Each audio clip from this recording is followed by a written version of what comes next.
dominicales.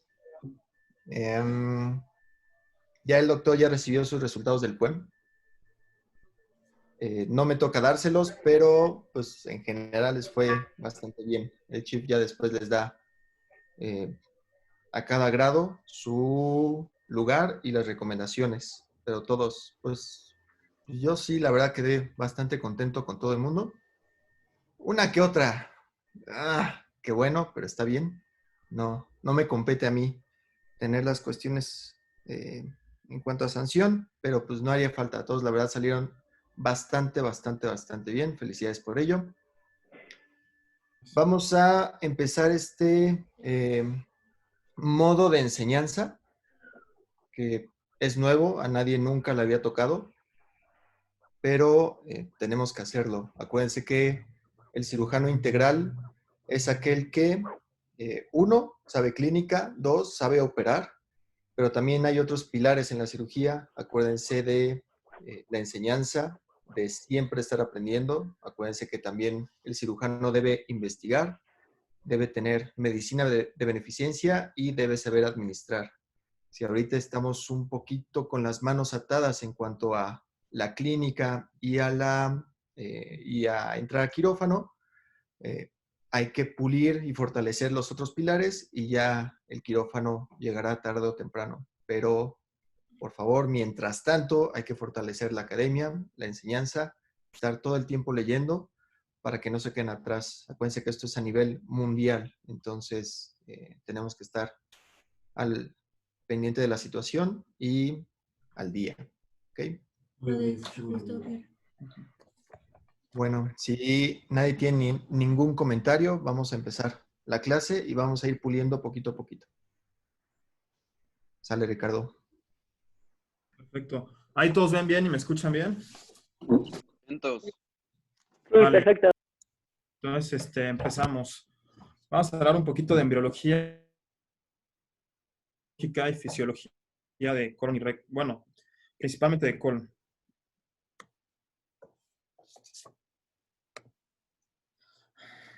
Bueno, no podemos hablar del colon sin antes tener un antecedente, un poquito del background de la embriología. Entonces vamos a dar un poquito de introducción. Al inicio de la tercera semana de desarrollo, el tubo intestinal se va a dividir en tres regiones. El intestino anterior, de las que van a derivar la faringe, las vías respiratorias inferiores, esófago, estómago, duodeno proximal, hígado, páncreas y vía biliar. Y pues un poquito lo que va con esta clase, intestino medio e intestino posterior. Del intestino medio deriva el duodeno distal, yeyuno, ilion, ciego, apéndice, colon descendente y las dos terceras partes del colon transverso. Y del intestino posterior, el tercio restante de colon transverso, colon descendente, sigmoides, recto y el conducto anal superior. El intestino medio se extiende desde el colédoco hasta el tercio proximal del colon, recibe irrigación de la arteria mesentérica superior. En esta fase va a ser un crecimiento longitudinal y lo hace fuera de la cavidad abdominal entre la sexta y la novena semana. Esta fase se caracteriza porque tiene una rápida elongación del intestino y del mesenterio.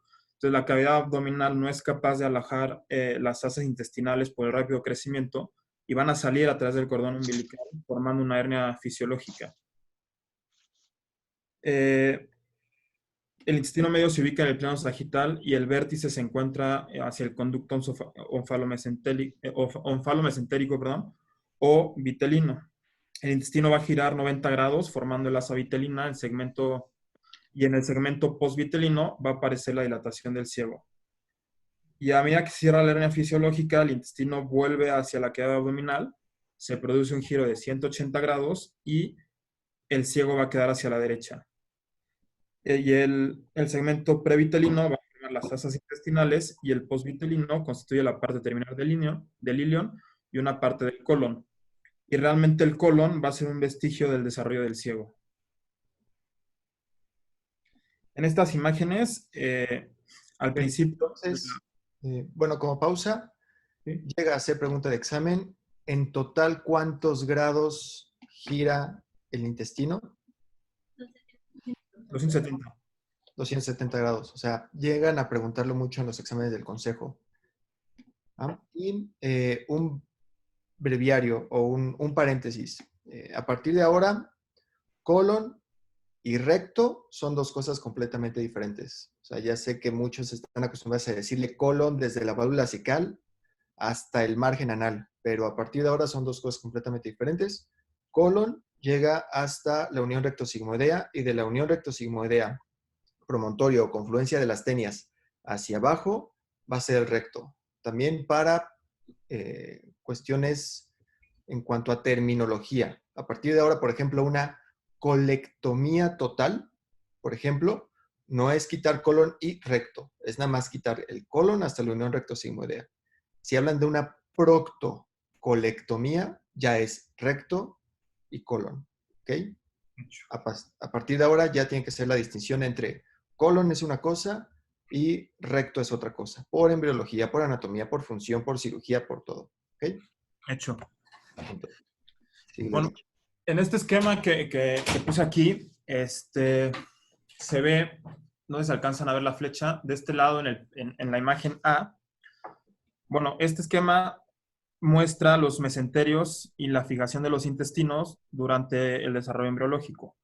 Aquí vamos a ver en la imagen A una vista ventral de los intestinos antes de su fijación. El corte B es una sección transversal donde se ve cómo está el epiplón y el mesenterio separado, y el C es un corte sagital. Se ve el epiplón mayor que está cubriendo el colon transverso, y estas flechitas que apenas si se alcanzan a ver aquí nos muestran cómo en el desarrollo se van a fusionar, o sea, uniendo el mesenterio del colon con el epiplón mayor. Y aquí en la imagen de abajo, en la imagen D, es una vista ventral ya después de su fijación, y en la E es igual un corte transversal, donde se ve la separación del mesenterio en los segmentos ascendentes y descendentes del colon.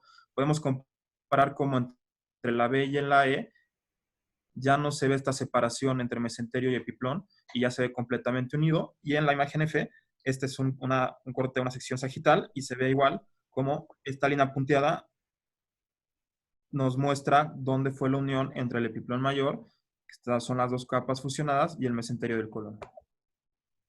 Aquí lo que quiero que vean, o sea, es lo más importante de la embriología es el meso. O sea, si se fijan en la imagen A de la zona derecha, ¿lo podrías señalar, Rich, por favor? ¿Sí? La imagen A de la derecha. Ah, perdón, aquí. Señala, por favor, el meso del colon, que es la que, no, el posterior. Abajito, abajito, más abajo, ese. O sea, todo ese mesenterio posterior lleva la irrigación. Ese mesenterio posterior se conserva hasta el nacimiento y toda la vida adulta. Lleva vasos, arterias, venas y linfáticos. Lo único que cambia es que algunos mesenterios solamente fijos a la pared posterior, como es el caso del ascendente y del descendente. Y todos tienen, y hay otros segmentos que tienen ese meso completamente laxo y holgado, como es el transverso y el sigmoides. Si se fijan en la imagen D de la izquierda, todo eso rosa es el meso que se conserva hasta la vida adulta sin ningún problema. Lo que hacemos en la cirugía es separar ese meso del retroperitoneo. Es un plano completamente avascular. Si el colon les está sangrando es porque no están en el plano embriológico y anatómico correcto.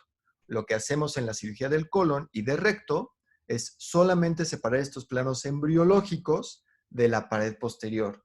Recuerden siempre que no está adherida, no está fusionada a la pared posterior, solamente está fija. Entonces lo que hacemos es separar este meso embriológico del retroperitoneo. Okay. Y con él llevamos los vasos, las venas, o sea, las arterias, las venas y todos los linfáticos. Hecho. Síguele, Rich, perdón. No, está perfecto. Gracias. Lo del intestino posterior se va a derivar el tercio distal del colon transverso, colon descendente, sigmoides, recto y parte superior del conducto anal. Esto nada más para mencionarlo porque ya es más del desarrollo embriológico de recto y ano. La cloaca tiene un revestimiento para intestino y para sistema urinario. El endodermo de este sector va a formar el revestimiento de la vejiga y de la uretra. El alantoides va a conectar con el seno urogenital y el tabique urorectal de origen mesodérmico va a dividir el seno urogenital con el intestino posterior para hacer la división entre sistema urinario y recto. Entonces, en esta imagen se ve, es una imagen, la puse solamente para recordar. En la imagen A vemos o ejemplifica ya toda la rotación de los 170 grados del intestino una vez que regresa a la cavidad abdominal. Y en la imagen B ya se ve hacia el final del desarrollo cómo todo el intestino adquiere su conformación final, con el ciego hacia abajo y bueno, el colon que es, digamos que un parte del vestigio del desarrollo del ciego.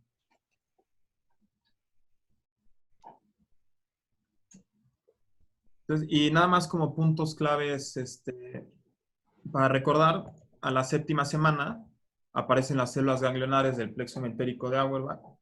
En la 9ª semana aparece la capa circular muscular. En la 10ª semana la capa longitudinal. En la 11ª semana las células caliciformes, células epiteliales del borde estriado. En el tercer mes vellosidades y glándulas. Y hacia el cuarto mes ya se identifican muy bien las tenias. Entonces, eso fue un poco la introducción de la embriología y vamos a pasar a hablar ya de la anatomía quirúrgica. Hay que tener en cuenta que a diferencia del intestino delgado, el colon posee 3 características distintas, que son las tenias cólicas, las fibras de músculo liso, que son la tenia anterior o tenia libre, posteromedial o mesocólica y posterolateral o la tenia omental. Austras, que son evaginaciones de la pared intestinal, la brevedad de las tenias, que son pliegues semilunares de la pared intestinal, y los apéndices epiploicos, que son apéndices de grasa mesentérica que sobresalen la serosa del colon. De esta forma podemos identificar muy bien el colon. Se prolonga desde ilion terminal hasta la unión recto-simoidea, y como dijo el doctor, hay que considerar que ya recto no se toma en cuenta cuando estamos hablando del colon. El colon derecho se divide en los primeros 6 centímetros por debajo de la válvula ileocecal, corresponde al ciego, colon ascendente, el ángulo hepático. Y el colon izquierdo, el colon transverso distal, el ángulo esplénico, colon descendente y colon sigmoides. El colon tiene una longitud promedio. La pasada, ¿cómo estuvo? O sea, colon derecho y colon izquierdo. O sea, realmente colon derecho es la irrigación de la arteria mesentérica superior que llegaría prácticamente a los 2/3 partes del transverso, hablando muy general. Y colon izquierdo del ángulo esplénico hacia abajo. O sea, realmente ahorita es colon ascendente, transverso, descendente, sigmoides y recto. ¿Okay? Esto más que nada se aplica, por ejemplo, a hemicolectomía derecha y hemicolectomía izquierda, para que sepan más o menos de dónde a dónde va. Hecho. ¿Ok? Síguele, por favor. Tiene una longitud promedio entre 1.3 y 1.8 metros. El colon transverso es el de mayor longitud, aumenta con la edad y la longitud es menor en hombres. Se considera que la longitud es mayor en mujeres, pero el diámetro es mayor en hombres. El diámetro se incrementa en su porción proximal, reduce de una forma gradual hacia el recto y tiene una nueva dilatación en el ámpula rectal por delante del conducto anal. Esto tiene mucha importancia clínica en cuanto al grosor. O sea, hay algunas perlas que deben recordar. Por ejemplo, el colon sigmoides es el que menor diámetro tiene. Entonces, si siguen la ley de Laplace, por ende es el que tiene mayor incidencia de enfermedad diverticular. El colon derecho a nivel del ciego, si ven ahí, mide 7.5 centímetros de diámetro. Hay pacientes que llegan ocluidos. Si llegan ocluidos a nivel del sigmoides y tienen todo el intestino, todo el colon dilatado, tienen que hacer 2 mediciones, una a nivel del transverso y una a nivel del ciego. si a nivel del transverso mide más de 7 centímetros de diámetro y a nivel del ciego mide más de 12 centímetros de diámetro, esa es una inminencia de perforación. Si no resuelven inmediatamente esa obstrucción intestinal, se va a perforar y van a tener que entrar a hacer una colectomía al paciente. Entonces, 7 es en transverso y 12 en ciego. positiva. Perdón, 7 en transverso y 12 en el ciego. 2 en ciego. La clave es 2 en ciego. ¿Okay? Perfecto. Para diagnosticar un megacolon, generalmente te vas o a transverso 7 o a ciego o a ciego 12. Va. ¿Va? Bueno, la irrigación arterial se da principalmente por dos arterias. La arteria mesentérica superior. El ciego y colon ascendente reciben la irrigación de la mesentérica superior por medio de la arteria ileocólica y de la cólica derecha. El colon transverso también de la mesentérica superior por medio de la arteria cólica media. Y la arteria mesentérica inferior va a dar irrigación al colon izquierdo, al ángulo esplénico, sigmoides y rectal superior. Es importante mencionar que el ángulo esplénico recibe irrigación de la cólica media solamente en el 37% de los casos. Lo demás es por la cólica izquierda. Entonces, aquí les puse para que lo podamos ya cada quien revisar más a detalle después si quieren, un esquema donde ilustra muy bien toda la irrigación del colon. Entonces, o sea, este dibujo está hermoso. Por ejemplo, Rich, por favor, señala el meso del colon transverso y el meso del colon sigmoides. Vean, ese es el meso del colon transverso y ese es el meso del colon sigmoides. Los vasos sanguíneos y los linfáticos están embebidos en esa grasita del meso. Y el meso es un sándwich. Tiene mesotelio, vasos y otra vez mesotelio. O sea, es un plano completamente diferenciado. En este punto quitaron toda la grasita del meso del ascendente y del descendente. Rich, señala porfa dónde debería estar el meso del ascendente y del descendente. Bueno, pues es que recubriendo Todos los vasos sanguíneos. Ahí, esa zona. Esas estructuras están embebidas en el mesenterio del ascendente y en el mesenterio del descendente, que están pegadas al retroperitoneo. Lo que hace nada más en la cirugía es despegarlas del retroperitoneo, pero consiguiendo una resección en bloque. Ok, vamos a ver la irrigación. Señálame la mesentérica superior. Ok, toda esa. Mesentérica superior hasta las iliales. Toda esa es la mesentérica superior. Señálame la ileocólica. Viene aquí y es esta. Correcto. Esa es la rama más frecuente de la arteria mesentérica superior que va al colon. Está presente en el 100%. Cólica derecha.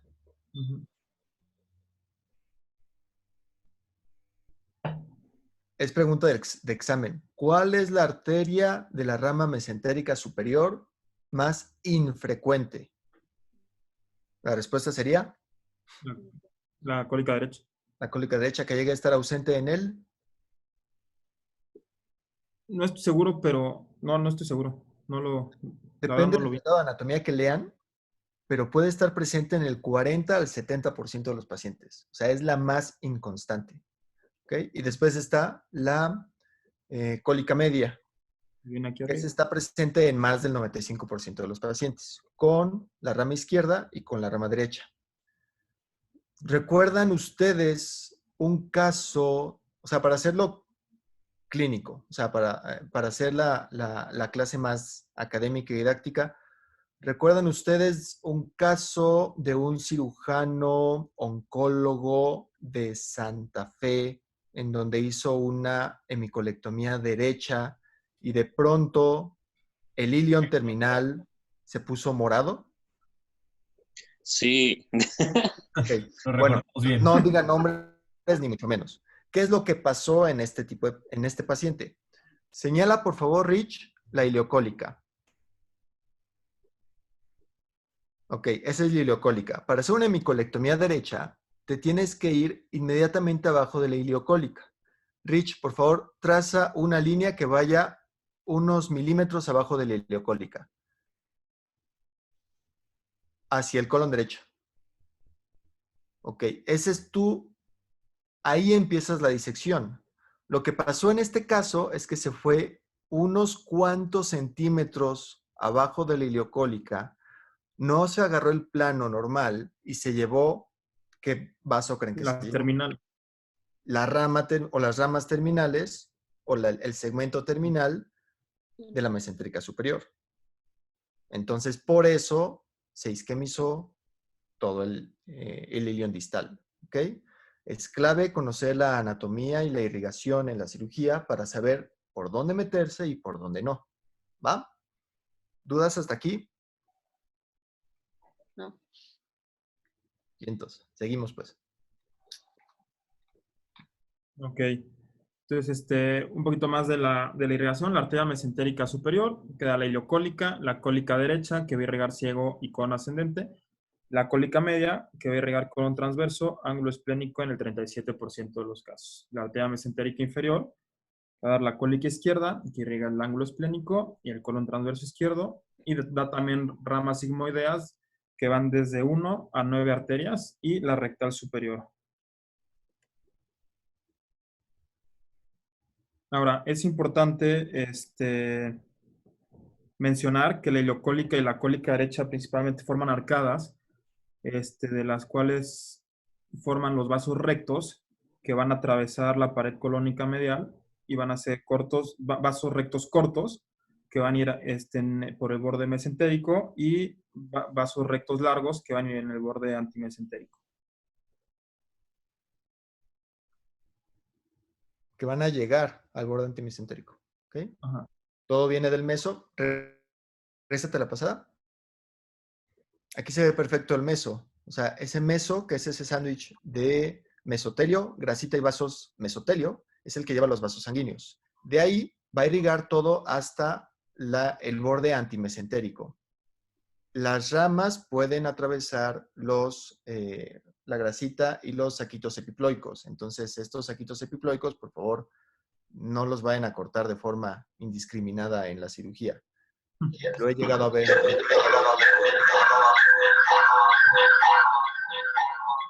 Ay, Dios. ¿Todo bien? Ya muteé a Jael. Una disculpa en su nombre. ¿Perdón? Jael no sabe usar su micrófono bien. Ah, no hay problema. ¿Va? Ahora, también quería mencionar que la rama cólica izquierda, tanto la rama ascendente y la descendente, constituyen la principal fuente de irrigación hasta un 96%. Entonces, una rama cólica, bueno, una arteria cólica izquierda intacta con buenos vasos colaterales y una adecuada circulación colateral puede aportar una irrigación suficiente para el colon ascendente tras la ligadura de las arterias cólica media y derecha. Y esto es por la arteria marginal de Drummond, que son arcadas anastomosadas que forman un único vaso curvado que va paralelo al borde mesentérico entre 1 y 8 centímetros de la pared y van a hacer anastomosis entre las arterias ileocólicas, cólica derecha, cólica media, izquierda y sigmoidea. Entonces, si me regreso a la imagen donde viene toda la irrigación, podemos ver cómo son todas estas arcadas que forman la arteria marginal que viene paralela a la pared del colon. Y esa es importantísima. O sea, Drummond y Riolano son importantísimos para la irrigación. Si hacen una sigmoidectomía o una hemicolectomía izquierda, su anastomosis se va a irrigar por Drummond, porque habrán ligado la arteria mesentérica inferior. ¿Okay? Hay 3 colaterales muy importantes. 2 son las que siempre preguntan en los exámenes, que son Drummond, señálale, porfa. Es todo el arco marginal. Todo ese arco marginal. Y en este no está, pero hay un vasito que conecta la rama izquierda de la cólica media. De la cólica media, perdón. Esa, rama izquierda de la cólica media con la cólica izquierda. Pero, doctor, estaba viendo que ese arco de Oriolano es bastante inconstante. Correcto. Entonces, Por eso no la pintó Netter en este. El más frecuente es Drummond. Le sigue Riolano. Y en tercer lugar, que esto nada más lo van a ver en textos prácticamente de radiología, hay uno que se llama Moscovitz, Ay, carajo. que en pacientes sanos no es visible. Moscovitz, al igual que Riolano principalmente, se congestionan cuando hay una placa ateromatosa en la raíz de cualquiera de las mesentéricas. Entonces, por el reflujo sanguíneo es cuando se congestionan y se hinchan. Por eso es cuando las llegas a ver principalmente. ¿Ok? Entonces, en frecuencia principalmente está Drummond, después está Riolano y muy rara vez van a ver Moscovitz. ¿Va? vale. Vientos. Y bueno, el punto crítico de SUDEC, que es punto proximal a la unión de la arteria marginal y la rectal superior. Ya no se considera tan crítico hoy en la actualidad. Tiene un poco más de relevancia histórica en las primeras colectomías que se realizaban por la isquemia que generaba tras ligar la arteria mesentérica inferior. Entonces, siempre que sea necesario ligar la arteria mesentérica inferior, se debe realizar proximal al punto crítico para que a través de las anastomosis rectosimoideas pueda alcanzar la sangre de la arteria rectal superior, que si nos regresamos es exactamente igual aquí el punto crítico de SUDEC, que es justo donde se pierde donde termina esta irrigación de la mesentérica inferior de las sigmoideas junto con la rectal superior. Exacto. Entre la última sigmoidea y la rectal superior. Ese es el punto de SUDEC. ¿Va? Va que va. Entonces, el drenaje venoso es, las venas aquí acompañan a las arterias. El drenaje del lado derecho se une para formar la vena mesentérica superior, que va a drenar del ciego, colon ascendente y colon transverso derecho. Las venas del ángulo hepático y la porción derecha del colon transverso pueden drenar a la vena gastropiploica o pancreatodenal anterior superior y también a la cólica media. El lado izquierdo del colon transverso drena directamente a la mesentérica superior. El colon descendente sigmoides drena a la vena rectal superior y se va a dirigir de forma ascendente para formar la vena mesentérica inferior, que junto con la esplénica y la mesentérica superior van a formar la porta. Las venas rectales superiores y la mesentérica inferior drenan en la porta y las rectales media e inferior, que ya es tema de recto, a la vena ilíaca interna y van a la circulación sistémica. Entonces, este es un ejemplo también de cómo todo el drenaje del colon derecho va directamente hacia la vena mesentérica superior y el colon izquierdo a la sigmoides a rectal superior y colon izquierdo hacia la mesentérica inferior. Ok. Cosas clínicas de esto. Dado el sistema porta, ¿cuál es el primer?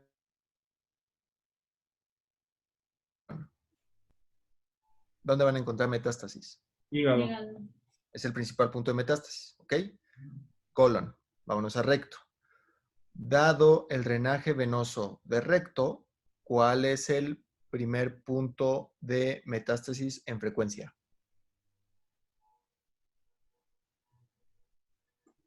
También hígado. ¿Okay? Pero, en recto, si se fijan bien, el drenaje venoso de recto llega a la circulación sistémica vía las ilíacas y vía la vena cava inferior. Y todo esto va hacia pulmones. Entonces, en cáncer de recto, aumenta la frecuencia de metástasis pulmonares. La primera sigue siendo hígado, pero si ven una metástasis pulmonar, es más frecuente que el cáncer, que el primario sea de recto y no tanto de colon. ¿Ok? No sé si me di a entender. Sí, perfecto. ¿Ok? Va. Entonces, vamos a hacer una hemicolectomía derecha. Entonces, nos llevamos la vela señalando, nos llevamos la ileocólica. Ujú. Señala, por favor, la ileocólica. Ahí está. Nos llevamos la ileocólica en su raíz. Vamos subiendo y nos vamos a topar con el duodeno. Ujú. Inmediatamente medial y superior va a estar la cabeza del páncreas. En este sitio, si no tienen cuidado, es donde puede llegar a sangrar y sangra mucho. Ese que está señalando es el tronco gastrocólico de Henle, que es un vaso que muchos no llegan a apreciar o a cuidar y les puede llegar a sangrar y mucho. O sea, de entrada tienes el duodeno, tienes el páncreas y si le agregas un sangrado por el tronco gastrocólico de Henle, te puedes meter en problemas en esta zona de la hemicolectomía derecha. ¿Ok? Entonces, por eso es importante el drenaje venoso, saber su anatomía. Vámonos del lado izquierdo. Entonces tenemos las sigmoideas, la cólica izquierda, que drenan a la arteria mesentérica inferior. ¿Ok? ¿Qué es esa? Ahí pasa el páncreas. El páncreas está dibujado en esa zona. Para liberar bien y dejar una anastomosis libre de tensión en su colon izquierdo, tienen que liberar el ángulo esplénico, pero también cortar la vena mesentérica inferior justo debajo del borde pancreático. Eso les va a dar más o menos unos 2 a 5 centímetros de holgura para su anastomosis. ¿Ok? La ligadura alta de la vena no es por cosecha ganglionar, es para que se libere tensión en su anastomosis. ¿Va? Bien. Entonces, en este tronco gastrocólico es donde drena el ángulo hepático y la primera porción del transverso. No. Varía muchísimo. El ángulo y la primera porción están por la vena cólica media. Ujú. El tronco gastrocólico se llama gastrocólico porque puede tener una cólica accesoria y también recibe la gastroepiploica. Hay veces que se llama gastropancreático cólico porque también recibe una pancreática inferoposterior o inferoanterior. ¿Okay? Es el menos constante y como sus ramas son tan inconstantes, es donde te puede sangrar. Se puede llamar gastrocólico o gastropancreático cólico o pancreático cólico, ¿ok? Porque recibe la gastroduodenal, una cólica accesoria y las pancreáticas. Hay veces en que la cólica derecha puede llegar a drenar al tronco gastrocólico y hay veces en que la cólica media puede llegar a drenar al tronco gastrocólico. Las variantes son muchísimas, entonces teniendo esto en cuenta, tengan mucho cuidado con 1, duodeno, 2, páncreas, 3, tronco gastrocólico.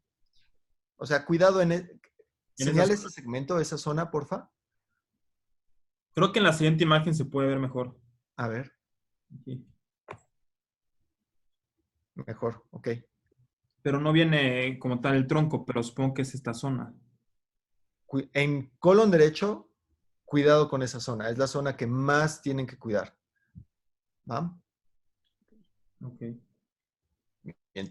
¿Dudas hasta aquí? No. No. Todo claro. No, gracias. Está bien. Ok, Bueno, dile, Rich. el drenaje linfático se divide principalmente en 4 grupos y el flujo linfático o los ganglios linfáticos acompañan a las arterias. Se dividen en epicólicos, que son los que están bajo la serosa de la pared intestinal, paracólicos, que son los que se encuentran en la extensión de la arteria marginal del arco marginal de Drummond, los intermedios en la extensión de las arterias mesentérica inferior y superior, y los principales que están en la raíz de las arterias mesentéricas superior e inferior y engloban los ganglios de la raíz mesentérica y recibe también linfa procedente del intestino delgado. Es importante porque la resección amplia del colon debe incluir la totalidad del segmento irradiado por cualquier arteria para poder retirar la mayor cantidad de ganglios linfáticos. Ok, esto va a ser muy importante cuando lo veamos en colon. ¿Dónde están los ganglios? Van en paralelo y a la par de los vasos sanguíneos. Entonces, acuérdense de su mesotelio, grasa, mesotelio. Entonces, todo eso es lo que van a quitar en segmento y en bloque. Al realizar una ligadura alta en cirugía oncológica, lo que hacen con la ligadura alta es llevarse los ganglios linfáticos desde los principales, involucrando obviamente intermedios y paracólicos. Por eso hacen una ligadura alta, para hacer una buena cosecha ganglionar. Pero eso lo vamos a detallar más en cáncer de colon y recto. Y bueno, la inervación es principalmente por el plexo mentérico de Auerbach, que se va a encargar del control de la motilidad, y son prolongaciones de la capa muscular, y el plexo submucoso de Meissner, que rola la secreción e inerva las células de epitelio, endocrinas, vasos y la mucosa. Ahora vamos a hablar un poquito más ya de cada segmento o de cada parte del colon, empezando por la válvula ileocecal. La válvula ileocecal es importante considerarla porque evita el reflujo al intestino delgado y va a regular el vaciamiento ileal. Se forma por dos pliegues paralelos que se invaginan hacia el colon y forman una hendidura de 1 a 1.5 centímetros. Hay quienes lo describen como dos labios, un labio superior o un labio inferior. Esta válvula ileocecal soporta aumentos de presión de hasta 50-60 centímetros de agua, y el flujo del quimo a través de la válvula es de 1.500 a 2.000 mililitros al día. La distensión del ciego contrae el esfínter de la válvula ileocecal e inhibe el peristaltismo ileal. El ciego se halla en la fosa ilíaca derecha, tiene relación con el músculo ilíaco derecho, mide de 6 a 8 centímetros de largo y de ancho, se proyecta hacia abajo como una bolsa por debajo de la válvula ileocecal. En su mayoría se va a encontrar cubierto hasta el 90-100% de peritoneo, y relaciones importantes del ciego y el colon ascendente es de forma posterior con el psoas mayor, el nervio cutáneo femoral lateral, femoral, genitofemoral, arterias y venas gonadales, y muy importante el uréter. La principal irrigación del ciego es a través de la arteria ileocólica.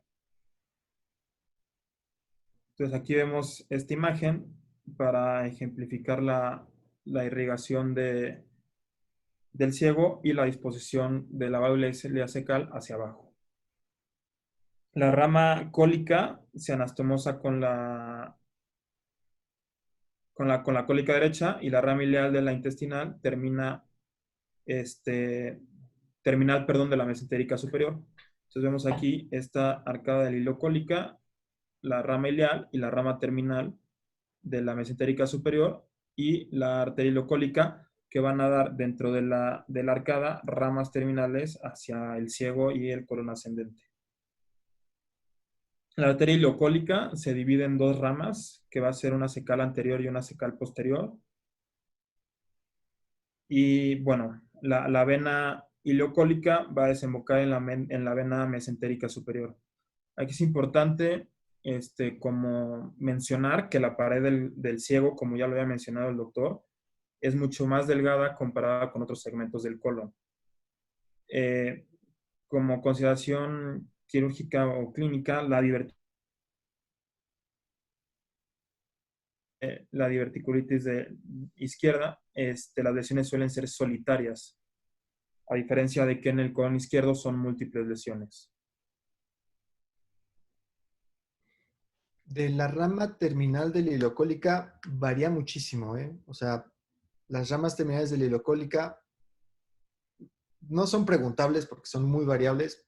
Hay una ascendente, una descendente, una cecal superior, una cecal posterior. Evidentemente la más importante, que es la apendicular. Entonces, varía muchísimo. No solamente se divide como tú dijiste, sino hay muchísimas otras ramas que realmente no importan mucho, porque realmente vas a hacer una ligadura alta a nivel de la raíz de la ileocólica. Entonces te las vas a llevar todas.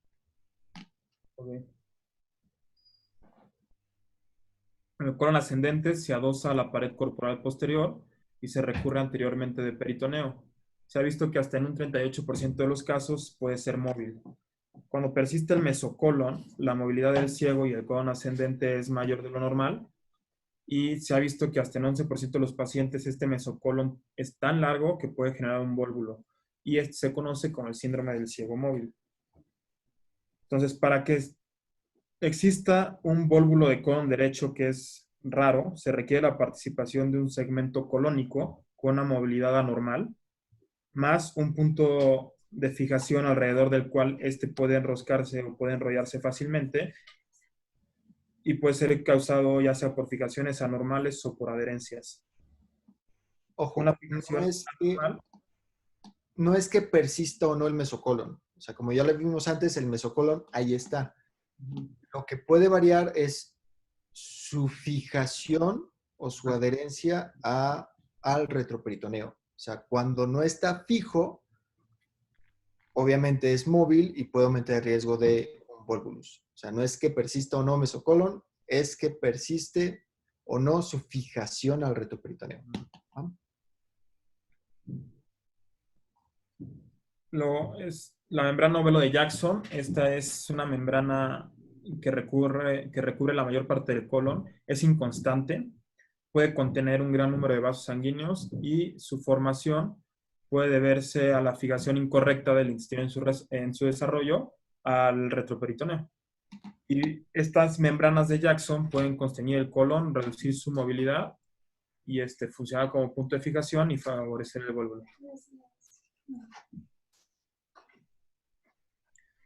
La irrigación va a estar dada, como ya lo hemos mencionado, por la arteria cólica derecha, que va a anastomosar con la cólica media, y la arteria ilocólica, que forman arcadas paracólicas. La arteria ilocólica, como ya lo mencionó el doctor, es la ramificación más constante del lado derecho de la arteria mesentérica superior, que se encuentra hasta en el 100% de los pacientes. Y, bueno, la vena cólica derecha, que es tributaria a la mesentérica superior. El drenaje linfático, los ganglios cólicos derechos van a estar localizados a lo largo de la arteria cólica derecha y la arteria marginal de Drummond, y el promedio de ganglios linfáticos en ciego y colon ascendente va hasta 75. La inervación simpática se da por ganglios celíacos y mesentéricos y la parasimpática por nervio vago. Y los somas de las fibras sensitivas se localizan en los ganglios raquídeos de los nervios octavo y noveno torácicos, y el dolor se manifiesta en la región paraumbilical.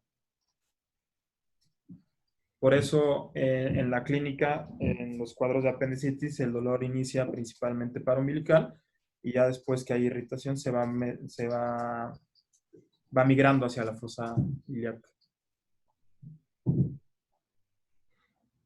El ángulo hepático se localiza debajo del noveno y del 10º cartílago costal en la proximidad de la línea media axilar, y se encuentra entre la superficie anterior de la mitad inferior del riñón derecho y la superficie inferior del lóbulo hepático derecho, y se relaciona anteriormente con la vesícula biliar y el duodeno. El ángulo hepático tiene 3 ligamentos principales, que son el cistocólico, que va del ángulo hepático y la vesícula biliar, hepatocólico, y el hepatocólico ancho, que es del lóbulo hepático derecho al ángulo hepático del colon. El colon transverso comienza cuando cambia de dirección bruscamente hacia la izquierda en el ángulo hepático y finaliza en ángulo cerrado hacia abajo en el ángulo esplénico, y este tiene una longitud aproximada de 50 centímetros. El ángulo esplénico y el transverso distal tienen relación con la superficie posterolateral del vaso, la cola del páncreas por encima, y en posición medial la superficie anterior del riñón izquierdo. Y bueno, el mesenterio está adherido, más que fusionado, con la pared posterior del epíclono mayor. Y tiene también ligamentos hepatocólico, cistocólico y frenocólico, que es la unión al diafragma en el ángulo esplénico, que es uno de los ligamentos que hay que cortar y liberar para las semicolectomías. El mesocolon transverso está formado por un doble pliegue peritoneal, como ya lo mencionó el doc. Se prolonga hacia arriba y se une al borde pancreático anterior. Tiene una longitud variada de hasta 3 a 12 centímetros. Contiene la arteria y vena cólica media, ganglios linfáticos y nervios. Esto puede unirse en ocasiones a la pared posterior del estómago y van a separar los compartimentos supracólico e infracólico de la cavidad peritoneal. El ángulo esplénico es un ángulo agudo. Se encuentra en relación con el ángulo hepático, está un poco por encima en el octavo espacio intercostal. Tiene relación posterior con el riñón izquierdo y relación anterior con el largo costal izquierdo y en ocasiones con el estómago. La irrigación es la arteria mesentérica superior. Para el ángulo hepático, la cólica derecha, que tiene su rama ascendente, la rama derecha, que es propiamente la cólica derecha, y la cólica media, que va por el borde antemesentérico y es la principal fuente de irrigación del colon transverso. Que es toda esta que va por acá. Y la arteria mesentérica inferior, que da la cólica izquierda, que tiene también su rama ascendente y la rama descendente. La rama ascendente va a dar la rama terminal de la cólica izquierda y la rama descendente, la primera arteria sigmoidea. El drenaje venoso derecho puede drenar en la vena gastropiploica o en la mesentérica superior y el izquierdo, como ya lo dijimos, la mesentérica inferior.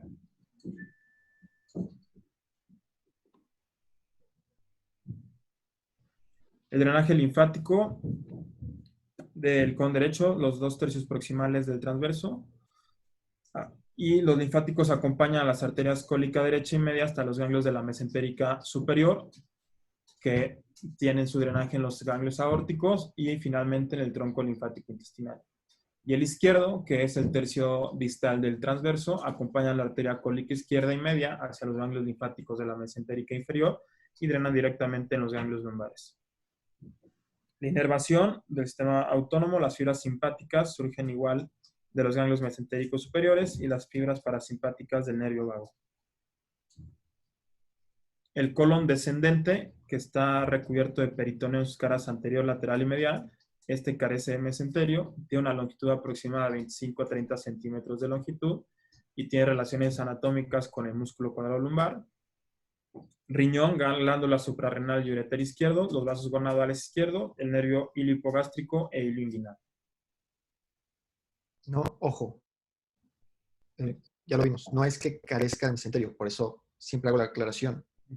O sea, es que en cirugía se cree que pierden su mesenterio porque se fija por completo la pared posterior, sobre todo el colon descendente. Entonces, lo que se hace en la cirugía nada más es despegarlo. El hecho de decir que carece de mesenterio, más que carecer de mesenterio, quiere decir que su mesenterio está adherido a la pared posterior y el colon, por ende, está adherido a la pared posterior al retroperitoneo. Pero no es que se pierda ese plano, ese mesenterio. ¿Ok? Sí. Más que no tenga, quiere decir que está fijo, no fusionado, fijo al retroperitoneo. Perfecto. Bueno, la irrigación por la arteria cólica izquierda, que es rama de la mesentérica inferior. El drenaje venoso, igual, drena hacia la vena mesentérica inferior y a la vena porta a través de la vena esplénica o directamente de la mesentérica superior, dependiendo del tipo de anastomosis. El drenaje linfático son ganglios que dan el recorrido de la arteria mesentérica superior y descendente. Las fibras simpáticas llegan a través de las ramas esplánicas lumbares de la cadena simpática y hacen sinapsis en los ganglios mesentéricos inferiores. Las fibras parasimpáticas llegan a través de las ramas esplánicas pélvicas y son ramas primarias ventrales de S2, S3 y S4.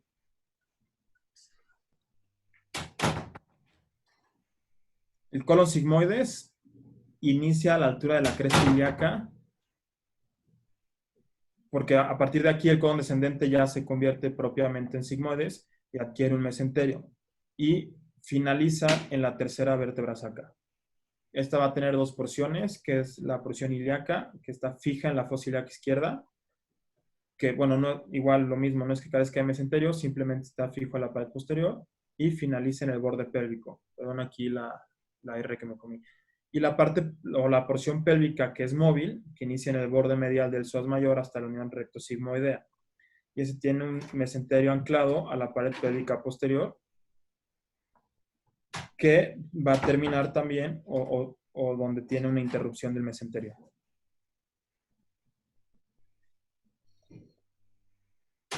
Aquí es importante mencionar la fosa intersigmoidea porque el uréter izquierdo se encuentra inmediatamente debajo de esta fosa. Entonces es importante tenerlo en cuenta en la cirugía para no lastimarlo. La irrigación va a ser a través de las ramas sigmoideas que vienen de la mesentérica inferior, y el drenaje venoso es a través de la mesentérica inferior, que es tributaria a la vena porta. El drenaje linfático por ganglios linfáticos que drenan hacia los ganglios situados a lo largo de la arteria cólica media, que drenan a los ganglios arteriales mesentéricos y estos a los ganglios lumbares o a los aórticos izquierdos. Y la inervación, aquí las fibras del dolor ascienden por nervios esplénicos lumbares y la cadena simpática, que vienen del primer y segundo segmento lumbar de la médula espinal. Y terminamos en la unión recto-sigmoidea, que mide aproximadamente de 2 a 2.5 centímetros de diámetro. Se encuentra en el punto opuesto a la articulación sacroiliaca izquierda, está a nivel de la tercera vértebra sacra. Y aquí lo vamos a identificar porque desaparece el mesenterio sigmoideo y también desaparecen los apéndices epiploidicos y las articulaciones. Hay un ensanchamiento de las tenias para configurar una capa muscular completa.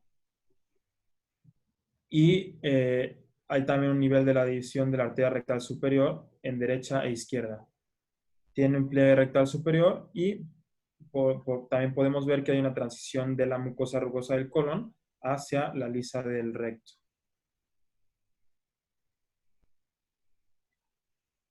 Y ahora, para terminar, vamos a hablar un poquito de la fisiología del colon. Las funciones principales son absorción de agua y electrolitos procedentes del quimo y almacenamiento de la materia fecal hasta el momento de su expulsión. Los movimientos del colon pueden dividirse en movimientos de propulsión y de mezcla. Aquí se dice que la mitad proximal del colon interviene en la absorción y la mitad distal da lugar principalmente al almacenamiento. Los movimientos de mezcla aparecen especialmente en el colon proximal. Son contracciones de músculo circular en porciones de 2 a 3 centímetros, en las que se contraen alrededor de 2.5 centímetros de músculo que pueden ocluir por completo la luz. Simultáneamente se contrae el músculo longitudinal y aparecen las austras. Dura aproximadamente 60 segundos. Tiene un carácter ligeramente propulsivo en el que el contenido fecal va siendo ordeñado y empujado lentamente hacia distal y va a permitir la absorción progresiva del líquido y de sustancias disueltas.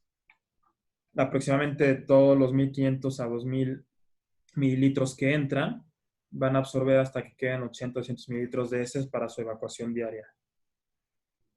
Los movimientos propulsivos, la propulsión del contenido cólico en la primera mitad del colon va a ser por las austras. Estas se van a originar cada 8 a 15 horas para desplazar el quimo de la válvula cecal al colon. En la segunda mitad del colon, la propulsión se hace por contracciones en masa. Estos movimientos en masa son anillos de construcción que se dan como respuesta a la distensión o a la irritación, de una zona del colon. Aquí, de este anillo de constricción, los 20 centímetros distales pierden sus austras y se contraen como unidad, empujando la materia fecal a la siguiente porción de colon. Esta serie de movimientos se da con una duración de 10 a 30 minutos y aparecen aproximadamente 3 veces al día solamente. Ocurren 1 a 3 veces al día en promedio de 15 minutos, en el que se origina la distensión del colon por una contracción de todo el colon descendente, y en este periodo de 15 a 30 minutos son periodos de relajación entre 2 a 3 minutos con contracciones continuas de 30 segundos.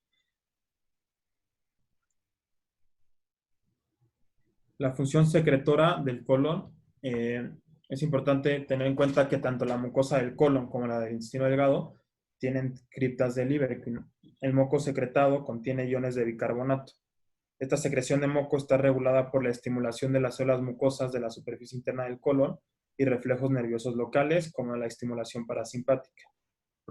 Esta secreción de moco va a proteger la mucosa de agresiones mecánicas y proporciona un medio adherente que mantiene unida la materia fecal. Como secreta bicarbonato, este moco es alcalino, tiene un pH promedio de 8, que ofrece también una barrera a la actividad bacteriana y a los ácidos fecales que no penetren hacia la pared intestinal y hacia la circulación. Hablando un poco de la absorción y la formación de heces, aproximadamente pasan entre 1.500 y 2.000 mililitros de quimo por la válvula ileocecal al colon. Se va a generar una absorción de agua y de electrolitos que están presentes y las heces excretadas tienen menos de 100 mililitros de agua y solamente de 1 a 5 miliequivalentes de sodio y cloro se van a excretar. La ingesta diaria de líquidos es aproximadamente de 2.000 mililitros. Las secreciones totales digestivas representan aproximadamente 7.000 mililitros, que da un aproximado de 9.000. De estos 9.000, 7.500 se reabsorben en el intestino delgado, un aproximado de 1.300 se reabsorben en el colon para que solamente 200 mililitros se eliminen por las heces.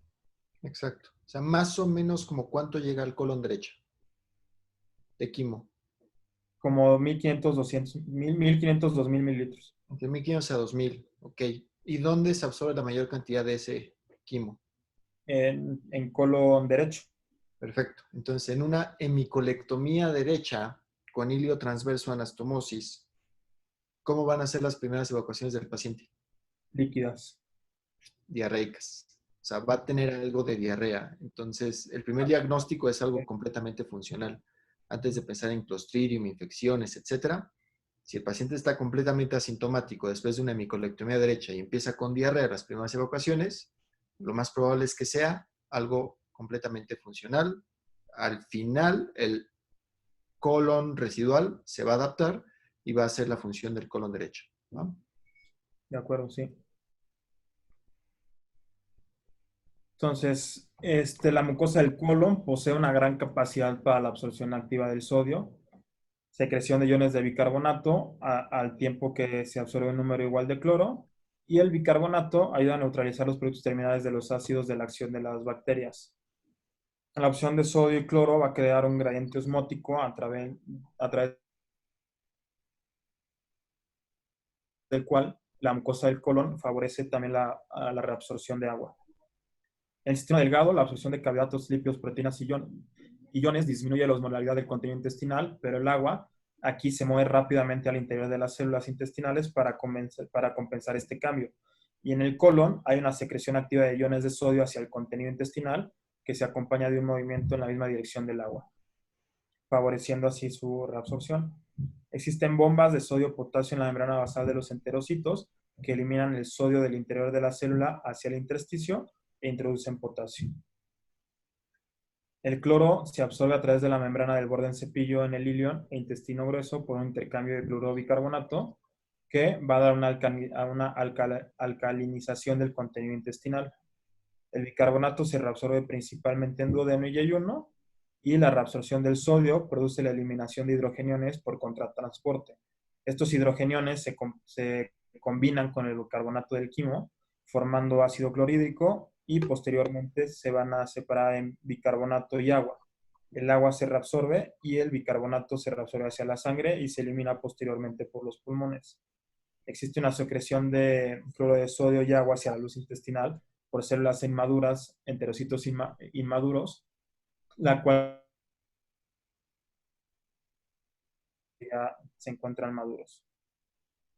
Entonces, aquí, para rescatar, lo importante es que se van a absorber iones de sodio y se secretan a la luz cantidades de bicarbonato que van a formar ácido carbónico con los hidrogenes que se intercambian con el sodio.